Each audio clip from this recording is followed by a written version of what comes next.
Showbiz की दुनिया से आप सबको मेरा सलाम। बात करें कुछ ऐसे टॉपिक्स के बारे में जो कि आज बड़े डिस्कस भी हो रहे हैं और वायरल भी हो रहे हैं, जिसमें सबसे पहला और अहम टॉपिक होगा बुशरा अंसारी और उनके हस्बैंड के ऊपर शदीद तनकीद हो रही है उनकी स्टेटमेंट के बाद।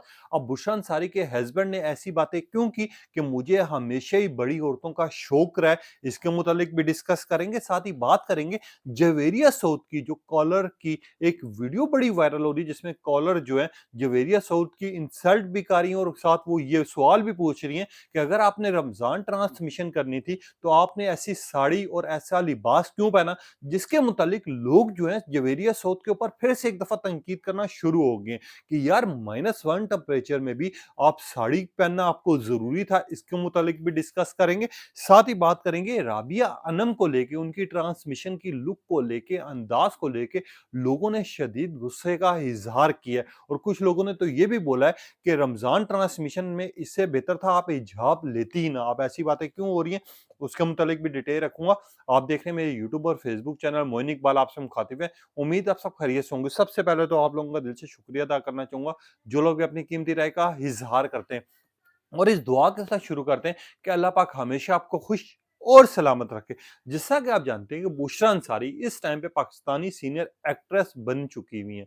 लोग इनको देखते हैं, पसंद करते हैं, इनके व्लॉग्स बड़ी खुशी के देखे जाते हैं और इनको हमेशा ही हर चीज में एप्रिशिएट किया जाता है। और बुशरा अंसारी के जो फैंस हैं हमेशा इनका साथ देते हैं, इनको एप्रिशिएट करते हैं। और बुशरा अंसारी वो इंसान है कि हर मुश्किल में हर एक के साथ उन्होंने हमेशा ही अपना रवैया जो है बहुत अच्छा रखा है। मैं बुशरा अंसारी और उनके हस्बैंड जो कि इकबाल हुसैन है, पिछले दिनों में नादिया या निदा यासिर के शो में मौजूद हुए, जहां पर उन्होंने एयर वाई पे शिरकत की। वहां पर उन्होंने अपने मामलात को लेके डिस्कस किया। उन्होंने बताया कि मैंने किस तरह बुशरा अंसारी से शादी की है, किस तरह उनको मनाया है, किस तरह उनको प्रपोज किया। और बुशरा अंसारी ने भी कहा कि मुझे इस प्रपोजर को एग्री करते हुए, समझते हुए और मुझे इस इंसान से शादी करने के लिए सिर्फ सोच में 1.5 साल लगा है। अब जिसके ऊपर इकबाल हुसैन ने स्टोरी सुनाते हुए कुछ ऐसी बातें की, कुछ ऐसे अल्फाजों का चुनाव किया जो कि उनको नहीं करना चाहिए था। उन्होंने कहा कि बुशरा अंसारी का मुझे फ़ोन आया और फ़ोन पे मैं बात कर रहा था और बात करते हुए बुशरा अंसारी ने मुझे कहा कि तुम्हारे पास अगर सब कुछ है, गाड़ी है, तुम अकेले हो, तुम शादी कर लो। जिसके बाद मैंने कहा कि मुझसे आप क्यों नहीं शादी कर लेती? जब निदा यासिर के शो में बैठ के उन्होंने ये बात की, यहाँ तक बातें बिल्कुल ठीक थी। मैं इसके आगे जो उन्होंने बात की कि मुझे हमेशा ही बड़ी औरतों का शौक रहा है, ना कि मुझे छोटी लड़कियों में इंटरेस्ट रहा है। जैसे ही उन्होंने ये बात की, बुशरा अंसारी भी थोड़ी-सी उनका चेहरे पे ना नर्वस नज़र आई है। मैं वहीं पे उन्होंने कहा, आगे से उन्होंने जो मैसेज सुनाया, जो कि वाकया सुनाया, वो बड़ा इंटरेस्टिंग भी था और लोगों को उसके ऊपर शदीद गुस्सा आना शुरू हो गया। उनका कहना ये था कि मैं दोस्तों के घर कभी भी जाता था, कहीं पे भी जाता था, तो मैं दोस्तों को ये कहता था, बहनों को बेशक अपने साइड पे रख लो, बुला लो, मगर अपनी वालिदा को मुझसे बचा के रखो। यानी उनका कहने का मतलब ये था कि वो बहनों को छोड़कर माँ को सोचते थे, जिसके ऊपर उन्होंने आगे फौरन कहा कि नहीं, नहीं, आई एम जोकिंग, ये दिस इज़ अ जोक। इस तरह की उन्होंने बातें की और जिस तरह का उन्होंने कहा कि मैं सिर्फ लतीफ़ा सुना रहा था, मेरे कहने का मतलब नहीं था। ये बात इतनी ज़्यादा सोशल मीडिया पे वायरल हुई कि लोगों ने ही कहना शुरू कर दिया कि बुशरा अंसारी, आप हमेशा अच्छी रही हैं, आपका किरदार बड़ा अच्छा है, आप खुद बड़ी अच्छी हैं, मगर आपके जो हस्बैंड हैं इकबाल हुसैन, इनको ज़रा बचा कर रखें। कुछ लोगों ने कहा इकबाल हुसैन, अपने लफ्ज़ों का चुनाव तो आप ठीक कर लें। कुछ लोगों ने लिखा निदा यासिर, आपके शो पर इस तरह के लोग आने चाहिए। कुछ लोगों ने लिखा निदा यासिर की अब बल्ले-बल्ले होगी, ये क्लिप फिर वायरल होगा। कुछ लोगों ने लिखा इकबाल हुसैन, छोटी लड़कियों से ज़्यादा आपको बड़ी औरतों में इंटरेस्ट है, समझ आती है। मगर ये जो दोस्तों वाली घरों की कहानी आपने सुनाई है, इसके ऊपर नाउम्मीद आपने हमें किया है। कुछ लोगों ने कहा इकबाल हुसैन का कहने का मतलब वो नहीं, कुछ लोगों ने कहा shame on you Iqbal Hussain, अगर आप दोस्तों की माँओं पे नज़र डालते थे। कुछ लोगों ने कहा इकबाल हुसैन, आपको शर्म आनी चाहिए। रमज़ान ट्रांसमिशन में आप लाइव बैठ के इस तरह के वाकयात सुना रहे हैं। कुछ लोगों ने कहा इकबाल हुसैन, आपको शर्म तो आई आई होगी, मगर यहाँ पर आपने बुशरा अंसारी का भी नाम खराब किया, उनकी पहचान खराब की है। लोग इस तरह का रद्द-ए-अमल दे रहे हैं और वाक़ई हम जब बड़े नाम बन जाते हैं, पहचान बन जाती है, तो हमें अपने लफ्ज़ों का सोच समझ के चुनाव करना चाहिए और वो शोज़ में जो कि जिन शोज़ को पूरी दुनिया में देखा जाता है, लोग इनको फ़ॉलो करते हैं, इनको देखते हैं, इनको पसंद करते हैं। अब बुशरा अंसारी के ऊपर इस चीज़ को लेकर बुशरा अंसारी को ये कहा जा रहा है कि आप अपने हस्बैंड के ऊपर नज़र रखें, कहीं फिर से आपके हाथ से निकल ना जाए। इस तरह की बातें हो रही हैं, इस तरह के कमेंट्स बात हो रहे हैं। मगर यहाँ पर आ जाते हैं जवेरिया साउथ। पिछले दिनों में इनके ऊपर बड़ी तनकीद की गई थी। याद होगा आपको, मैंने खुद भी की थी जब इन्होंने बाहर साड़ी पहनी थी और साड़ी वो बोल्ड लुक थी जिसमें इनका लिबास और इनका जो जिस्म है वो प्रॉपर शो हो रहा था।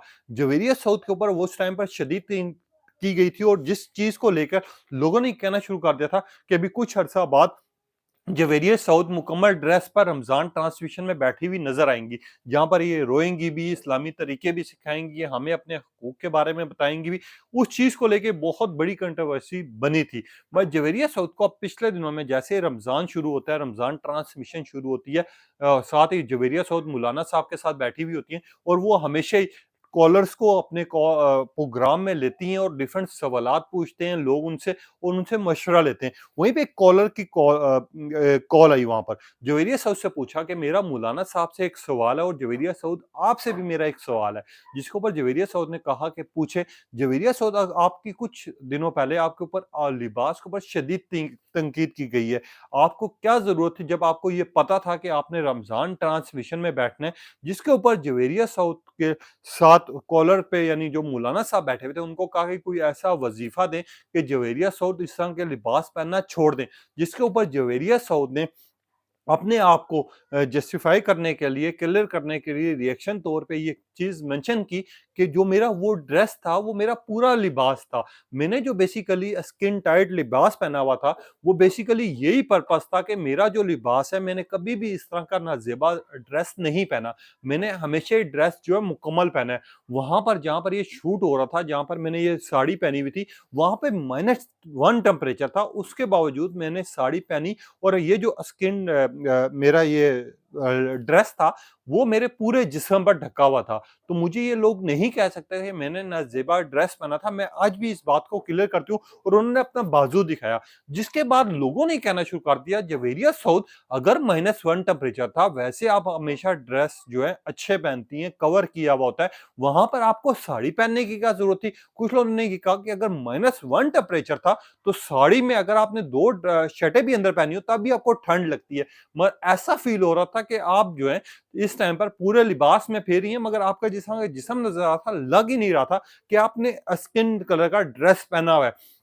जिसके ऊपर जवेरिया साउथ को शदीद तनकीद का निशाना बनाया जा रहा है और लोग ये कह रहे हैं कि ये कंट्रोवर्सी जो है हमेशा आगे बढ़ेगी। अभी रमज़ान गुज़रेगा, ईद आएगी, ईद के बाद जो फेस्टिवल्स आएँगे उसमें फिर हमें यही लोग जो हैं उन ड्रेसेस में नज़र आ रहे होंगे। जवेरिया साउथ के ऊपर इस चीज़ को लेके बड़ी तनकीद की जा रही है, मगर कुछ लोग जो हैं जवेरिया साउथ की बात से एग्री भी कर रहे हैं। कुछ लोग ये कह रहे हैं कि जवेरिया साउथ ने अगर स्किन कलर का ड्रेस अपना पहना हुआ था, जो कि प्रॉपर ड्रेस था और अगर वो चीज़ ये क्लियर कर रही हैं तो हमें उनकी बात से एग्री करना चाहिए। मगर वहीं पे दूसरी साइड पर कुछ लोग ये भी कह रहे हैं कि उनको क्या ज़रूरत थी कि साड़ी में पहनकर घूमने की, जहाँ पर -1 टेम्परेचर था। दोनों जगह पे एक बहस छिड़ी हुई है। वहाँ पर जवेरिया साउथ को लोग ठीक भी कह रहे हैं, गलत भी कह रहे हैं। कुछ लोग ये कह रहे हैं कि जवेरिया साउथ ने जानबूझ के इस तरह की बात की है, इस तरह के कमेंट पास किए हैं।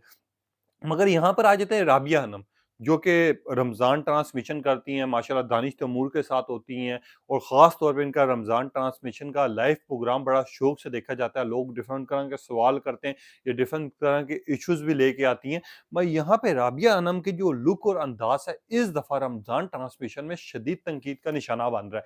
क्योंकि लोग ये कह रहे हैं कि आपने जिस तरह का हिजाब किया हुआ है, अगर आपने रमज़ान ट्रांसमिशन देखा हो, उनका एक जो साइड लुक जो आ रही है, उनका दुपट्टा आ रहा है सर से और उन्होंने यूँ ब ब फेरा हुआ है दुपट्टा, जिसमें उनके बाल भी खराब नहीं हो रहे, उनका गला भी नज़र आ रहा है और वो प्रॉपर हिजाब की तरह एक तरह का नज़र आ रहा है। तो लोगों ने ये बात करना शुरू कर दी कि रमज़ान ट्रांसमिशन के तौर पर ये क्या फ़ायदा हम लोगों को कि हम प्रॉपर तरीके से वही फ़ैशन करें, वही डिज़ाइन दिखाएँ और उसी तरह का हम सारे काम करें। मगर हम जितलाएँ ये कि हम साबित ये करना चाहें कि नहीं यार, हमारा जो हिजाब है, वो प्रॉपर इस्लामी तौर पर है। हमारा जो हिजाब है, वो उसमें हम मेंशन कर रहे हैं कि यार नहीं, ये तो डिज़ाइन का नया फैशन बन चुका हुआ है। लोग ये कह रहे हैं कि इससे बेहतर है हिजाब करने की क्या ज़रूरत है, प्रॉपर तरीके से जिस तरह आप लोग पहले आते हैं, उसी तरह से आएँ। राबिया अनम के ऊपर इस चीज़ को लेके बड़ी तनकीद की जा रही है, उनके ड्रेस को लेके, उनके हिजाब को लेके लोग यही बात कर रहे हैं कि आपको रमज़ान में हिजाब करने की ज़रूरत क्या पड़ी है? जब आपने इसी तरह के फैशन्स करने हैं, आपने इसी तरह का दुपट्टा लेना है, आपने इसी तरह की लुक्स लेके आना है, तो आपको ज़रूरत क्या है? हम आपको पहले भी देखते थे, हम आपको अब भी देख लेंगे। इससे फ़र्क इतना होगा कि पहले आपका जो रमज़ान ट्रांसमिशन होते थे, उसमें आप प्रॉपर तरीके से ड्रेसिंग के साथ, अपने हिजाब के साथ मंज़र-ए-आम पर आती थी। मगर अब फ़र्क ये हो गया है कि वक़्त के साथ-साथ आपने फ़ैशन ज़्यादा फ़ॉलो करना शुरू कर दिया है, जिसके ऊपर लोग शदीद गुस्से में और लोग राबिया अनम को जो है शदीद तनकीद का निशाना बना रहे हैं। ये थे आज के टॉपिक, इनके बारे में आपकी राय है, अपनी कीमती राय का इज़हार करना है। तब तक के लिए इजाज़त दीजिए। अल्लाह हाफ़िज़।